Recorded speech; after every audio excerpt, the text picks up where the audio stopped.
All right, good morning, everyone. Thanks for joining us today. We're going to go ahead and get started. So our webinar today is titled Structure Your Way to Content Reuse with MadCap Doc-To-Help.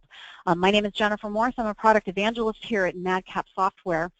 For those of you on the webinar who are not aware, MadCap Doc-To-Help is a tool that scales Microsoft Word to enterprise class, making it really easy to reuse your content across documentation and training deliverables. However, depending on how you are making your way down this journey, it can take serious standardization and structuring of content to get there. So I am so thrilled today to be joined by Mary Connor. She's the lead technical writer at Caringo.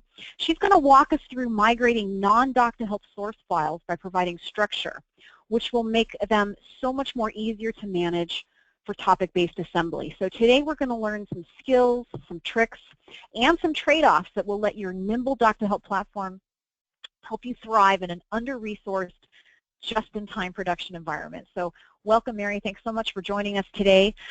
Just a few housekeeping items before we jump in. This webinar will be recorded, so if you have to pop out early, that's okay. As soon as we're done, we'll get it all compiled, and we're going to be sending out a link to the recording to everybody that registered when we're done. There is a questions area in the GoToWebinar console, so we encourage all of you to use that questions area if you have any questions about what you're seeing. We're going to get to those at the end. We do have a lot of information to cover today, so we might back up right to the top of the hour. So if we don't have time to answer everything, that's okay. Please keep jotting those questions down during the webinar. We'll send out a question and answer document to everybody that registers as well, just to get everybody's questions answered. So with that, I think I've covered all the little housekeeping bits. So again, Mary, thanks so much for joining us today, and I'll go ahead and turn the reins over to you. Awesome. Thanks everyone for coming. Okay. I am Mary Connor. I work at Caringo, which is a small startup. Most of my career I've been working in startups. I have worked in larger places, but my heart really goes to all of you who are in smaller shops and having to figure out all this stuff yourself. And actually the stuff about cats, that's actually for me. That just cheers me up. So that's why there's a lot of cats in my presentations. Okay, so first, let's just deal with this. Generally, whenever you talk to anyone in the industry, you get this kind of face. It's like you're going to use Word for documentation. The truth is that Word is not a help authoring tool. Word is a very powerful editor. And it's also true that in so many shops, Word is the smart editor to use, and everybody has it, they have the license, they know how to use it, and it makes a lot of sense to figure out a way to take advantage of that. So I thought I'd start by giving you some reasons why. I've actually migrated to Doc-To-Help several times in my career, and why I did that. What was really important for us is that we could single source across targets and sources. There were so many times in which it made sense to have some of the content in one format and some of the content in another format, and to be able to blend them all into a single build was very, very powerful. But another thing that came up was having to do developer documentation. And a lot of people don't know that Doc-To-Help also does API reference documentation, and you can blend that in with the rest of your documentation. So that's hugely powerful. But another thing about Doc-To-Help was that it's very team-friendly. In my case, we implemented in Visual Studio Team Foundations server, but you can also use SharePoint. But more important than that, the other members of the team who are not technical writers could actually get in there and help with content, and they didn't need training in markup or markdown or anything like that. They could just get in there and go. Doc-To-Help also, a lot of people don't know that you can drive it from the command line, which means you can do automated builds, and now they have a nice friendly scheduler too. They didn't back in the day. And the other thing is that since they rewrote Doc-To-Help several years ago, it is incredibly powerful, and it can handle any size of content builds that I've ever thrown at it. It's never been a problem. And the other thing too is that it's wildly more affordable than a lot of the other options out there. So, however, Word has some caveats. One thing you got to be sure to do is to cripple down the newbie features, which makes a lot of people scream about Word. What are all these weird styles? What's going on? So as you probably already know, there are a whole bunch of features that you need to dig down in the Word setup. You need to turn off these preserve style garbage thing, the auto format as you type, go through and prune all those things out. And once you figure out how to prune that out, teach other people how to do that as well. But on the flip side, a lot of people don't know that, oh dear, there goes cats. They don't know that there's a lot of powerful features in Word that Word tries to hide from you in kind of newbie mode. So you're going to need to go up and you're going to have to reveal the developer tab to get to all of your Word macros to do your automations and things.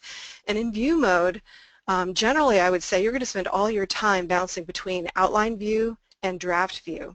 And the thing about draft view is you can go into the options and open up this thing they call the style pane, which lets you see your styles next to your content, which is really great when you're doing processing and you can get the view. And the other thing is most of us have wide monitors now, so you can have this wonderful navigation pane popped in here while you're working on top of everything else. But probably most important is you're going to get to know this find and replace box really well. Down under the More button are all the options for you to do a lot of processing, such as over here, this was some content that was exported from Confluence, and there was a bug that caused some extra white space to come out beforehand here. So with these special codes, this says at the end of a paragraph mark, if there's any white space before a character, select it, and then I'm replacing it. So this is a way to slurp out all those extra bits of white space. So this kind of processing, there's lots and lots that you can do once you get familiar with this, and then once you figure out how to do it here, then you can actually put it into your macros and automate that. Okay, our scope is insane. I want to take you through soup to nuts, and I'm going to show you how to standardize your external content and then how you're going to structure it, and then you're going to break it up so that you can reuse it. So the good news is I'm going to show you the big view of all the stuff that I've learned. The bad news is we're going to have to go really fast in order to get through it all. So I hope you have your snacks with you if you're doing this over lunch like I am. Okay, so first we're going to standardize, which I call purge and merge. Well, first you're going to merge and then you're going to purge. And yes, those are cats in 3D printed battle armor because this is the fun stuff for the tech writers. All right, so it's all in the prep. There are three things that we need to do. We need to unify all of that external content into a single doc file. And I know that sounds insane because you think big files aren't stable, but just go with me on this. The second thing we're going to do is we're going to purge it. We're going to scrub it, clean it, trim it down, and do all that work before we go into managing it. And then the last one is to spend a lot of careful time standardizing those heading structures, and I'll explain why we need to do that. So all this is going to happen before you even think about breaking it up for reuse. Oh, Jojo, away. Okay, first step, Unify. So I've got two case studies which I think are fairly extreme. The first one was to take author it content into Doc-To-Help, and author it is a big enterprise tool. The other one is to take DocBook XML and get it into Doc-To-Help. So I've done these both, so they are possible. Migrating from a component content management system, and if you don't know what that is, it's that every single element is a managed and versioned object. So it's not just topics, it's graphics, it's links, it's books, it's a totally different way of working. The way that I managed this was I took all of the content and arranged it, and I'll show you later how I was able to do this, so that all the content that was being reused only got published once.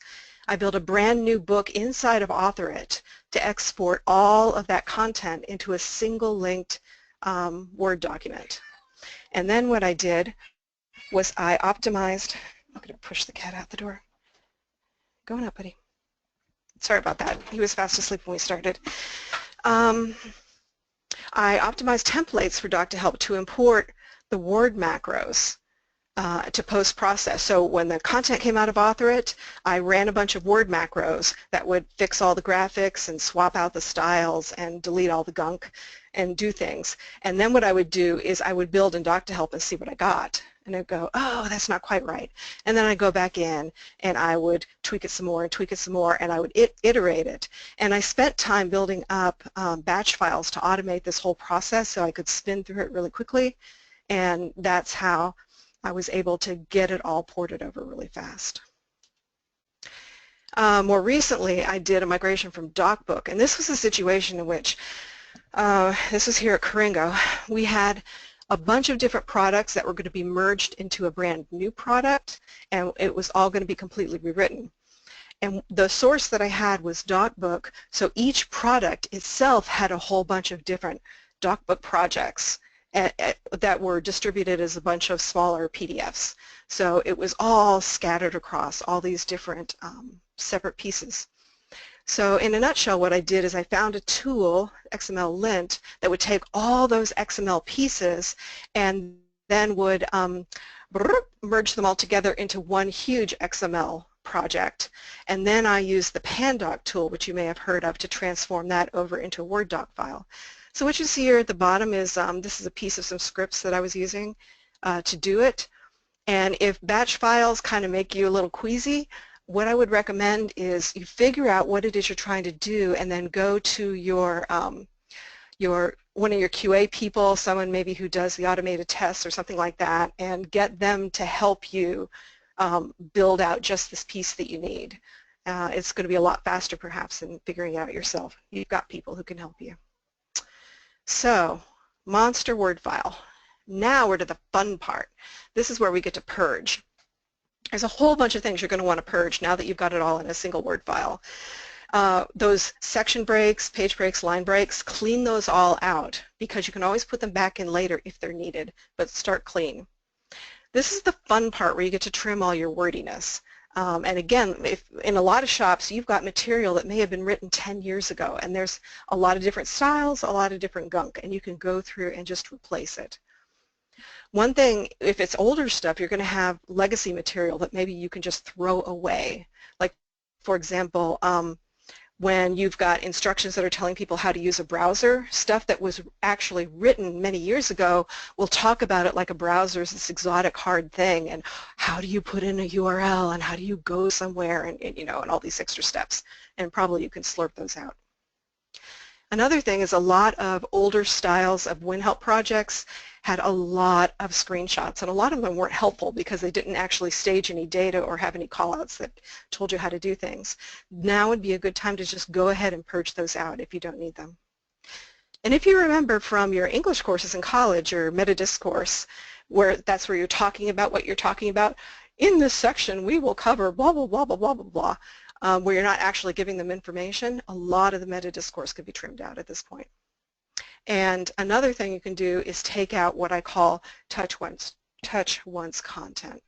So let me tell you what this is. For some of you, this may be the most useful thing in the webinar. I got inspired by Scott Ambler, who had done a back-of-the-napkin kind of workflow about how to do Agile documentation. And I looked at that and I reworked it, and this is what I came up with. And you'll see that the top is the least expensive, and as we go down it becomes more expensive. So you start at the top left, actually figuring out user need. The first question I have you asking is, can you skip maintaining it? Because if the answer is yes, then you can move it into touch once docs. And those are your tech notes, your bulletins, your blogs, KB articles. And what's really important is that this content ideally will be searchable along with the documentation. So from the customer's point of view, they can find it. They don't care where it was authored, they can find it. Touch once docs, the thing that makes them cheap is that they're beautifully pegged to a reality and a moment of time. They're tied to a certain release, they are tied to a certain date, and they're saying at this moment of time, this thing I'm describing to you is true. This can be super helpful with if you've got long gooky procedures that are essentially edge cases, move it out into a KB article. It may be good enough on its own. If it's not, maybe the support people can keep it tweaked, and if it becomes more important, it can always be moved back into the docs. But when in doubt, move it out. Next step, can it be automated? And this is about don't be doing stuff that a machine can do. So for example, in my own shop, we have a bunch of header information and details that the developers are maintaining. Well, if I could have them maintain it in a spreadsheet and then figure out how to link that in and publish it in the docs, rather than me retyping it and copy and pasting it in, that's the type of thing we're talking about. Figure out how to do tools to generate things and embed external files and figure out how not to recreate the wheel. The next one is, can it be visual? And that has to do with if you can knock it out with a diagram, a screenshot, a screen cam, whatever, boil it all down to a beautiful to use table, definitely do that. And only as a last step do you go into traditional docs, but notice that he calls them just barely good enough docs because we're all trying to survive. Okay. The last fun step is to scrub for consistency. And here I would really urge you to go in and take advantage of the Word style checker because it is the grammar and style checker is incredibly powerful.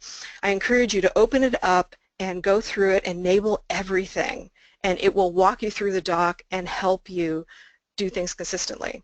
So one thing you can do is you can go for your style guide for your shop, you can set up how you want commas, serial commas, spaces, things like that, and it will go through and make sure that everyone is consistent. The other thing that's really powerful about this is that it has the option to generate readability statistics. That's this thing over here. When you get the readability statistics, the beautiful thing about getting lower and lower, say you're hitting that 8th grade reading level, is that it makes it easier to translate, it makes it easier for globalization, it makes it easier for everybody. So it's a wonderful tool since you've got it all in one place to just do one clean sweep and get it improved. Okay, and then this is the fun part. We're going to standardize the headings. And essentially this is going to be, generally what I find is with old legacy material, it goes way too deep, way too complicated. Tiny little topics, billions of headings. The good news is in Word it's super easy in outline mode to push everything up and flatten it all out, equalize it all out, move the headings around without too much work. I'd also advise if you have those really teeny tiny little heading levels to turn those into subheads or some other convention to unify the content. The other thing you're going to do is do a beautiful job of standardizing the wording. So you decide for your product what makes sense. Heading 1 will always be a product name. Heading 2 will always be a noun, or whatever is going to work for your content. And the other thing you're going to do with headings is you're going to make sure you don't have repetition. Everything has to be unique. So you're not going to have a heading called introduction. So here's what this looks like. I got the before and after. So over here, before, you can see part of the problem, right? I've got a planning and setup topic here, and I've got a planning and setup topic over here. They are not standalone, right? Because it depends on the context. So what I do, here we are, we're looking in Word's outline mode. So what we do is you filter, once you've done heading 1, you flip down to heading 2, so you're only looking at heading 2s. And then what you do is you start the editing process to get your standard, fix your headings depending on how you want to do it. And now each one of these, if they're all unified in a single help topic, they're all going to be unique because of your naming convention. So, got through that. Now we're up to how to structure it for topic-based authoring. So let's talk a little bit about topic-based writing, which is modularized chunks. Rob Gillespie just came out with a really nice piece in LinkedIn you might have seen about DITA and its relationship to topic-based writing.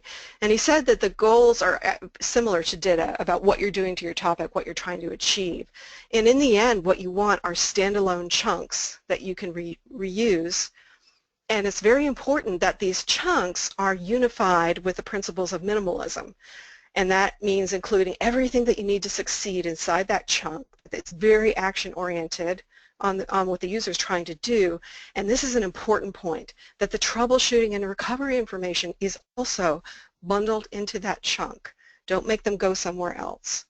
And the idea is, the goal is you want this findability, that I'm the user, I'm in pain, I can find what I want without having to follow link away. It's all right here. Now, For topic-based writing, I was confronted with this actually 10 years ago when my boss came to me and said, okay, you've single-sourced documentation, that's great, but now I need you to single-source documentation and training just to figure out how to reuse it because we just don't have time. And when I was spinning around trying to get some kind of guidance, I found this concept of reusable learning objects, and this is from the domain of instructional design.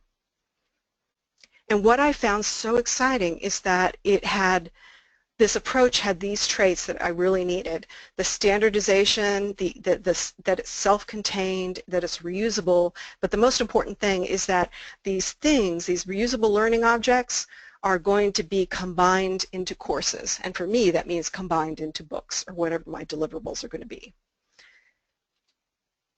So here's what I ended up doing, pursuing this encapsulation by reusable learning object. The approach is essentially to think about things as module, that these are standalone modules that they work on their own, but you can put them with other things. So reuse only is going to happen by RLO, and the RLO for us is a source file. In Doc-To-Help, we're going to talk about it as a source file. And the goal is to only divide it if needed for reuse. And we want to organize our content in such a way that we don't have to go linking off all over in a million places.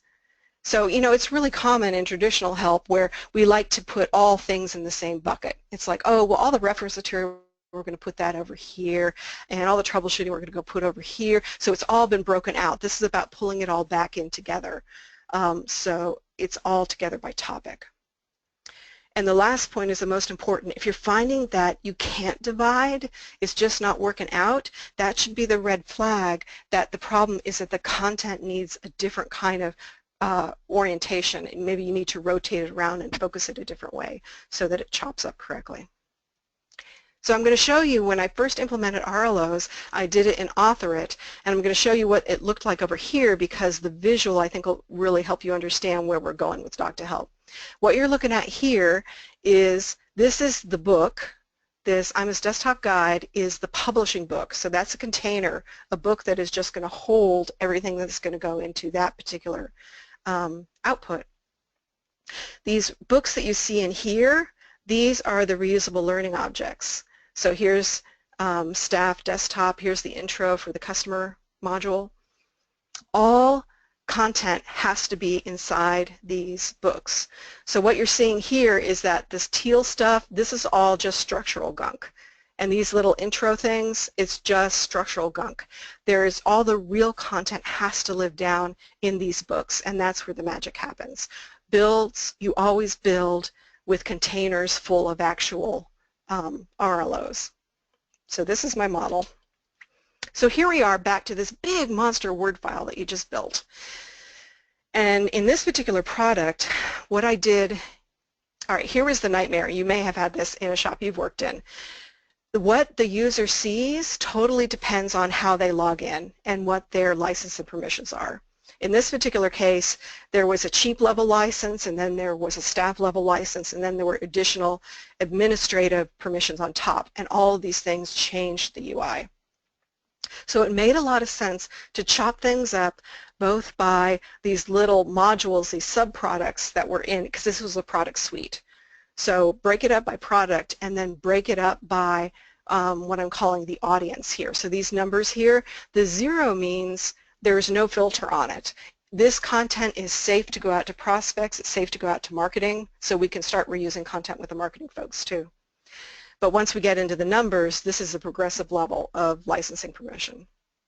So what you can see here, like here, 4 is developer level, and here we're in the events product. And so this has to do with all the developer level information related to events bundled into this RLO.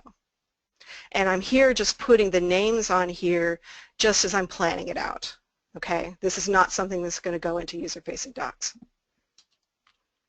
Okay, so once I've got it all cleaned up, so here's the Word file back here, and you can see that I've trimmed it out and it's all cleaned up based on how I want it to actually look to the customers.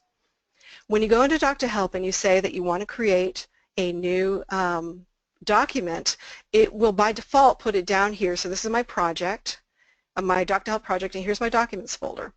It's going to dump a file right here. So one thing you can do is simply take that and copy, paste, paste, paste, paste, paste, paste, paste, paste to as many of these docs as you want, and then you can rename them according to the scheme you want. And then what a lot of people don't realize you can do here in Outline View, if I click on the plus here, it's going to select this entire section, right, with all the child content. It's going to completely select it and copy that. Then I go over here, open it, paste it, save it, close it. So over the time it would take you to have lunch, you could go through and move all this content into all of these individual files. But I did discover there is a shortcut. This works too. When you're in Outline View, here's a master document, which you've probably heard horrible things about, but here's a really cool thing you can do. I select, as I told you before, you can select the plus sign, and it's going to take all that content. Whoops, I went too fast. And then when you click the Create button here, Word is going to generate, is going to chop it off and move it off into a separate Word file. And then when you do Save on the entire document, it's going to generate all of those Word files with all the content already in them, and then all you have to do is rename them.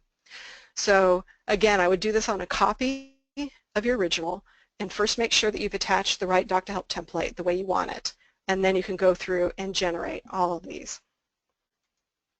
Okay, so here you can see I created a subdirectory. Here's just a separate folder full of all these master docs that I generated. Here's the whole set. And the Doc-To-Help import is really nice. You can copy over an entire folder at a time. Saves you a lot of time. And you can copy it into your documents. You also have the option to leave it in their original location, which could be really great for what I was telling you about pulling in content from other locations. But for this case, you're going to want to keep it in the documents folder. And don't freak out about the file names here. Again, the file names will never be user-facing. This is totally to serve your team members. So if you have team members who need to know which file to check out, it's like, oh, I need to update billing administration. They can tell from the name. So you want a naming convention that's going to help your team. That's all that this matters here. Okay, so you bring them all in. And at this point, without doing anything else, you can build immediately.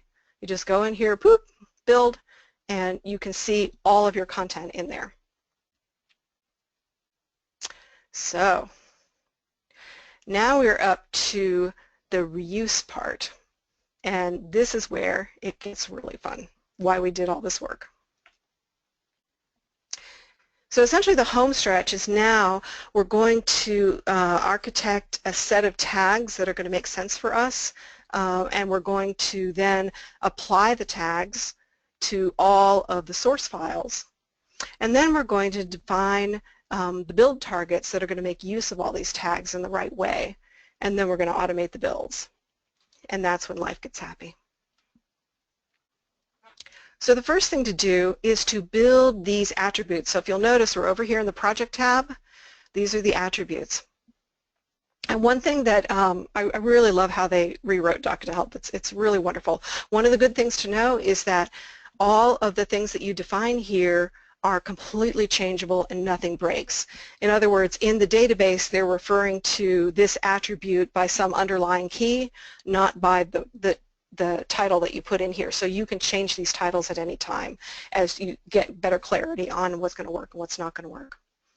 So in this case, I came up with maybe I want to have a build attribute so that I can differentiate between internal and release. What that means is if something is pegged for internal, I don't have to worry about it going out into something tagged for release. Here's my product, and what you'll notice is I've got the 3 products, billing events and CRM, but then I have one called general because I'm going to have a bucket for all the things that are not specific to a product that I want to be able to share across products. And then down here, I'm calling it role. Whether I'm going to call it role or not, I might change that in the future. And I start generating all these different levels. So here's the 0, 1, 2, 3, 4 that we talked about already, but you'll notice that I added in partner, I added in internal, and these might be future use. And here's the important thing. These tags don't, these attributes, they don't do anything until you apply them. So they don't hurt you to have extra ones in here. They don't have to be used. It's very, very flexible. But I will encourage you, it's a lot better to figure this out right the first time. And really it's about getting what we call facets, getting these categories right to start with, because you can always change the details later. So again, these exist for tagging and filtering only. Right now, by themselves, they don't do anything. So here we are with all of these files that we slurped in. And what we're going to do is each one, this is a one-time setup thing, you're going to go through and you're going to do all of your tagging. So say I'm on billing management, I'm going to right-click it, which is going to open the document properties. And so here you can see where it's located, how it's named. We are going to jump down to under conditions, because these are, this is how we set conditional behavior. We're going straight down to attributes. And what you're going to see here is it's going to open to whatever you have currently defined. So you can see I already changed this some, like here's status. One thing that it's important to know is that, see how I don't have any of status clicked? That's perfectly fine. Just because you have attributes here doesn't mean you have to click any of them. Another thing that's true is that it may make sense to do multiples. So maybe this one applies to both staff and admin. Then I can click them both. So it's very, very flexible and powerful, but you have to think about how that's going to affect your ability to reuse them. So under conditions, there are these other condition types, and my experience is that it's pretty much best to do this. When you're trying to stage content, you're trying to say where is it in the workflow, I think that works best by trying to handle that as an attribute to walk things through stages like that. The purpose of this other one, platform, is to let you limit output by the type of build that you're doing. So for example, you might have content, say you're doing, let's see, some kind of huge API reference dump thing that would, if you put it in your PDF, would be just insane. It would be 1,000 pages. But you want to have it for online use. Then you might take that source file and tag it for HTML only, or whatever makes sense, to make sure that it never goes out into any kind of your print deliverables. So that's an extra layer of filtering for certain kind of context, and that gives you a lot of flexibility. But the other thing that you can do is targets, and I think people get confused about the relationship between attributes and targets. Targets let you mix and match. Attribute says, go find me content based on an attribute, but what target does is it completely turns it on its head, and it says this piece of content only cares about these particular targets. And I don't have a picture of that here for you, but that you can literally hardwire a chunk of content to specific targets to get exactly the output that you want. So generally start with attributes, then do platforms, and if you still need deeper control, then you would do targets. Okay, so now we have to actually define those targets. When you're defining your help targets, and you'll notice I have this weird convention, I do the underscores in the front. That's because I don't want to edit the default ones that it ships with. And this is just a way to, a very visual, quick thing to see which are the ones that I built with versus which are the ones that came out of the box from Doc-To-Help. So that's all that means. When I create this new target, so over here, say I'm coming up with the CRM help system. I'm going to go through here and say, give me everything, only products that are CRM, but for role, give me newbie, light, staff, and admin content, but don't give me developer content, if that's appropriate for this particular site. So when I build that, that's how it's going to come out. Now over here in this training thing, I have something called an admin course book. So what I'm going to do, and you can see here a summary of what I defined, I did give me all the content that's tagged for admins and only give me content that is flagged for general availability, GA. What's beautiful about doing this is that this is future-proofed because it's going to grab anything that says admin. So if it turns out that that reporting module that's currently in beta, once it goes GA, and get set up like all the other ones, then the reporting admin doc is going to automatically get pulled into this admin coursebook. I didn't have to change the definition of this target in order to pull in that new content. So confusing but powerful. So you can do, you know, docs and training, mixing and matching. So I know this is kind of hard to visualize, so I tried to come up with ways of seeing how the different outputs work. So say I need traditional documentation just on events, then I'm going to go through and just pull in, this is how it will build. It's going to go and grab out of my library of content all the pieces that fit for that. So that makes sense.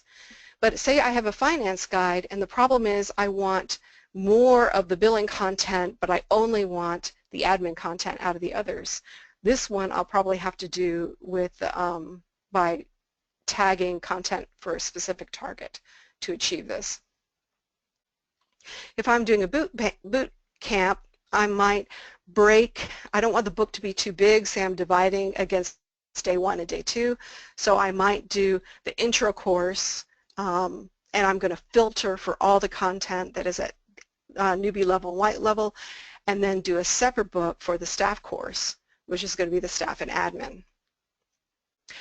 And down here for a developer course, what I might want to do is to pull in all of that. Remember, the newbie content is going to be across everything. That includes the newbie content for developers. So if I had a section that talked about how you did all of your setup and how to work in our particular product environment, that would be down at the 0 level. So it would pull in all that content too. So the final goal after doing all this work is that you want to be able to set it and you want to forget it. This is kind of my high-level view of what happiness looks like. We're single sourcing across all the products, so we just write it once and reuse it everywhere, and across all of our outputs. But the next step is to do the automated outputs. Ideally, we want no-touch builds and we want no-touch delivery. And when I say delivery, that usually means delivery to my team members, to my company, often internal, like an internal internet site or something, a place, or where do the QA people go to do verifications? Is that a website or what is that? Then the last thing is the goal for how this works going forward is that the product is always a moving target, right? They're always bringing on new things. They're always demanding new courses. Is that if I need a new target, a new deliverable, I just build a new target. And that I'm just going to keep adapting the system and let the new content keep flowing in. So you're going to want to use, you can use this build scheduler. We didn't have this in the day. So this is really, really nice. When you set it up, notice that you can do daily, you can do weekly, and you can recur, but this only gets you daily builds. You can actually do, like I had the recommendation up here, you can schedule builds for both noon and midnight. Say you're in the crunch and the release is getting close and you want builds more frequently, and it's happening off your machine. So you could set it up for lunch and midnight, and what you do is you set up 2 different builds and they'll appear here in a list and you enable both of them. So I already had one for midnight, and so this is one for midnight. Well, I would set up another one for midday. And then whenever the release is over, then you just click to disable it and you don't have to throw it away. You could just turn it on the next time you need it. But my experience is the best way to run Doc-To-Help is actually on a dedicated machine. So usually what I do in my shops is there'll be a VM or something where I have Doc-To-Help. It's called the build machine, and Doc-To-Help is doing all the things it needs to do, and often I want it to build hourly. So you can also, you don't have to use the build scheduler. You can just use batch files and just create it to do everything you want to do. Say, okay, do this build of this particular target, and when that's done, copy it over to this drive location so it'll be published on the internet. And you have that in a batch file, and you set scheduler on that machine, and it automatically does it at whatever schedule you need. And that way, it doesn't affect anyone who's actually doing editing of the files. They're completely separate from the build process, which I think is the most flexible way to do it if you can pull it off. I want to say a little bit about how I did Doc-To-Help with TFS. I was in a situation where, and this is why we got off Author It, I got told that, okay, we're switching to Agile now, and because of the way we do Agile, it means that every single person on the engineering team has to be able to be an author. So that totally blew us away. And we would need to manage the source along with the code as if it were code source. So you've been hearing a lot about this lately. So because they were in a Visual Studio Team Foundation server environment, it worked best to have Word-based source, because the beautiful thing about Word is that it actually, in case you didn't know, it actually is a zip format. And inside of it is the XML for all the text, and then it's got the graphics and everything like that is organized inside of it. And the beautiful thing is that when you've got casual users, casual authors, they don't have to know what they're doing, you know, to refresh a screenshot, and what is your naming convention, and did I do it right, and did I store it in the right place. If they embed it inside the Word file, it ain't going to get lost. And for our particular implementation, that was huge. So I went through and broke up everything the way I told you, checked it into TFS, and that way the shared content library was actually over in TFS. And so I was hitting the rules, and people, like if a QA person on my team needed to make an update, she could just check out the file from TFS, make her update in Word, and check it back in, and she didn't have to know anything about help authoring tools to do this. And that was the mandate that I was given, and so we were able to pull that off. And the beautiful thing was, as long as you set up a machine to access TFS and you had Word, you could work. And so that also helped with our remote distributed craziness. You can sit down and get your work done from anywhere type environment. So how this actually worked is over in the green, where you have Team Foundation server, we would have all the doc files, and then what I would do is I told you that I ran from these batch files, and what the batch files would do is do a get of all the content that was in TFS and pull it all down into the project folder for Doc-To-Help, and then Doc-To-Help would do the build, and then we would push it out. And it was also doing our Sandcastle API. So we kind of had our cake and eat it too way that everyone could be completely oblivious to how all of this happened, but it was all automated. Okay. Sorry for talking so fast, but I was afraid I wasn't going to get through everything. And I hope you will put your questions in the queue. And yes. We do have some questions, I think. So before we get to the questions, I just wanted to thank you, Mary. That was terrific. That was a lot of information. Some really great information. I think before we get to the questions, there should be a slide, one more slide to pop up before we got some good ones coming in. Just want to remind everybody that our user conference is coming up in April here in San Diego. It's going to be the 2nd through the 5th. We would love to see all of you here. There's still a registration discount. If you book by the end of February, you can save up to $250. So please visit that URL there at the bottom to see the full list of presenters and all of the sessions. It's a wonderful time to convene with your fellow colleagues and your peers, network, talk to the tech support and the QA guys with your project-specific questions. So it's a great event, so hope to see you there. I think we have some time for a few questions that have been coming in, so if you're still thinking about them, feel free to use that questions panel. Can you see those, Mary? Do you want me to go ahead and read some off to you? Yeah, I'm not seeing them, so yeah, if you would read them, that would help me. Great. So some great questions here. So one question is, how would you handle context-sensitive help using this structure?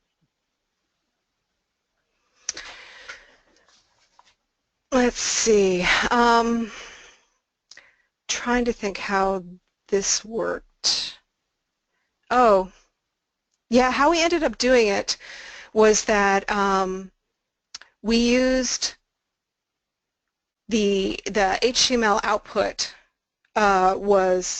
we did do context-sensitive help. The HTML output was linked to directly by the it was a web interface, a web UI, and so we just managed a specific set.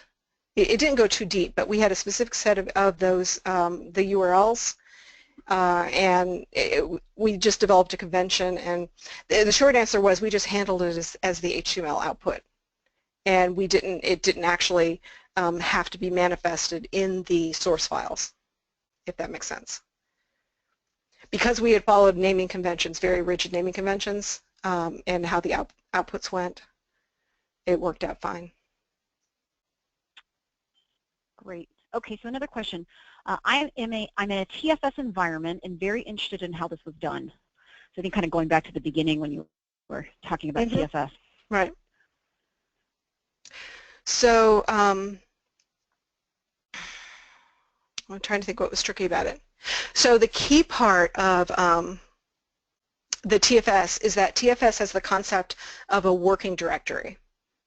Okay, whenever you log into TFS, you set up on your local machine, where is my working directory? This is true of all different version control systems, right? There's going to be some kind of working directory. And so the trick was that the working directory on the Doc-To-Help build machine was set up to be the files where Doc-To-Help was getting its source files. And so I was just able to do a get to the working directory, and that's how it would find them. I don't know if that's helping, but the important thing to know is that we were not having, because we had this very rigid mandate that everyone needs to be able to get in and edit, and I mean everyone. We had people authoring in Word and not using the Doc-To-Help toolbar options. Like they were only touching it in order to fix sentences, fix procedures, get in and get out. They weren't doing any of the tech writery features. Okay, so we didn't have to do special installs on their machines or anything like that. They were just using naked Word. And that's how that part worked. So you can use extra features, right, when you're the tech writer, but they're only in there to touch just the content. So they're in TFS, and they would go in there just like they do with code, and they would check out the Word doc, make a change, say what they changed, check it back in, and they're done. And then it shows up in the build, and they don't know how. Okay, so please can you shortly explain how word drawings, that is an image with comment boxes on top, for instance, how they're managed when converting to HTML? How are they managed? Maybe let me remember. Well, generally, whenever you do a build, I believe this is true. I mean, I haven't checked out the latest features of Doc-To-Help, so maybe they changed it, but almost all of the help authoring tools take whatever the graphic is, however it was done, and render it into like a PNG or whatever you specify in your setup, and they force it into some kind of bitmap format just for the purpose of having it static in the HTML site. So in other words, it doesn't really matter what the format is. Let's see. Along those lines, though, I think the second part of that question came in too is there a good or bad way, or maybe some things to think about, is there a good or bad way to design to ensure better rendering of those images? Anything to be mindful of maybe? That has always been a battle. I'm trying to remember, because some things work better than others. And unfortunately, the answer is what you already know, which is try it a couple ways. And I would have test files. So in my source, I would have one of those tagged files be the internal file, and have it be internal visibility. And then I would put in like the same graphic rendered a bunch of different ways, set to different sizes, different formats, coming from different ways. Or like if people were bringing it in on the clipboard, like what are the features that needed to be set to paste it in a certain way, and then do the builds and see how they did. And then we would come up as a group for a standard. Okay, guys, we figured it out. This one works the best. So it's hard because there's so many variables that I would just urge, to do it all on a single page in a single build so you can see them side by side, right, when they render out in the HTML. And also with the PDF, because that's an issue too. People are like, I need better quality or something's going on. Yeah, yeah. Okay, that's but often it can be a problem up the tool chain. It can be like if there's screenshot problems, it has to do with how people are capturing the screenshots and pasting them in. So it's going to have to be pretty much do the troubleshooting based on the tools that people are using. And lots of times I would really recommend that you standardize. Like for example, in my shop I standardize on Greenshot because it's freeware and does pretty much everything we need, but I can guarantee that everyone who might be touching docs can install it and use it, and that here are the rules. Go in here, use these settings, and turn these on, right? So you have some control. You need to have tool level control and tell people which tools to use. Right. In other words, if you need high quality images, make sure you're capturing the image with enough bits and Exactly. dots per inch, right? So that if we need to scale it, nothing gets lost. Yep. Okay. So another question, can you force master links above content level headings to organize HTML output? We imported documents as sub-projects, but they all show up as one long menu. Right. So I don't know if I can get back up to the slide. The trick is, just like I did in Author It, you can do in Doc-To-Help too. You can actually create, so these guys here, if this is a Word file, the headings that are inside that Word file start at like heading 2. I can create another Word file that's going to be one of these dummy placeholder things that's heading 1. And then I can tag that for the behaviors that I want and inclusion. Does that make sense? So I can actually create structure like this with those empty or nearly empty Word files that are tagged the way I want. So I don't know if that's what you were getting at, but yeah, you're not stuck with just a huge, endless dump of everything at the same heading level. You can control those. Great. Okay, so here's a good question. How did you handle verification of content? For example, accuracy, completeness, etc. Maybe this was referring to when perhaps you were doing the import. I'm not sure, in what context the webinar this is, but hopefully that makes sense to you, Mary. Well, that's actually lots of times what you're going to do is you're going to take advantage of your whatever you're using for the version control of your source files. So wherever those Word files are living, that's where I'm going to drive the process. So when they were in TFS, I would set things up so that I would get, notified if things changed. Or more recently, I think you really can't get past the discipline of whatever your bug tracking thing is. So I'm assuming most of you are in Agile shops at this point.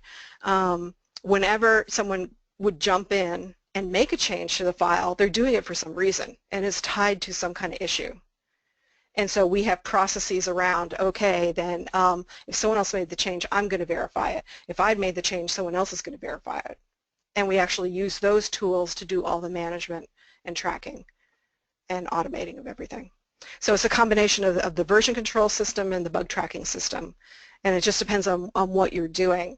But pretty much what I would say is I have a very strong bias towards however your developers are doing it, that's how we should do it. You're going to get better compliance and better understanding of what you're trying to achieve, and better support. So make it match. Okay. I think we have time for maybe one more. I'm not sure I understood the transition from one giant document with everything in it to lots of little documents with one topic in each one. You used a master document and selected each topic and had it create a separate document out of it. So I think there was maybe some clarification there on how you went about that. Right. That was just a trick to save me from carpal tunnel, from as much copy-paste. It was the master doc thing was just a little trick to make Word chop it all up for me. But it truly was only to chop it up to get it into the pieces so I could import it into Doc-To-Help. So To be clear, there is no master doc being used with Doc-To-Help at all. That was purely a shortcut to get it to spit out all the docs for me. Oh, quiet doggy. Wonderful. Okay, so it looks like we're kind of up against the hour here. I want to thank everybody for joining us today. Mary, this was so informative. Thanks so much for taking the time. I think everybody really enjoyed it. We're going to keep this question panel open for just a couple minutes, so if you have some last-minute ones you want to pop in there, we'll go ahead and put all of these great questions in a document and answer them all and get them out to everybody. So if you have any last-minute things, feel free to type them in. So again, we have recorded this, so we'll be sending out a recording to everybody. We want to thank everybody for coming. If you have any suggestions for additional Doc-To-Help webinars, please send them over to MadCap Software. We'd love to get your feedback on future things you'd like to see and on this webinar. But Mary, thank you again for joining us today. That was really, really helpful. And we wish you all a wonderful rest of the week and hope to see you back on another webinar shortly. So thanks again, everyone. Thank you. Thanks, Mary. Take care, everybody.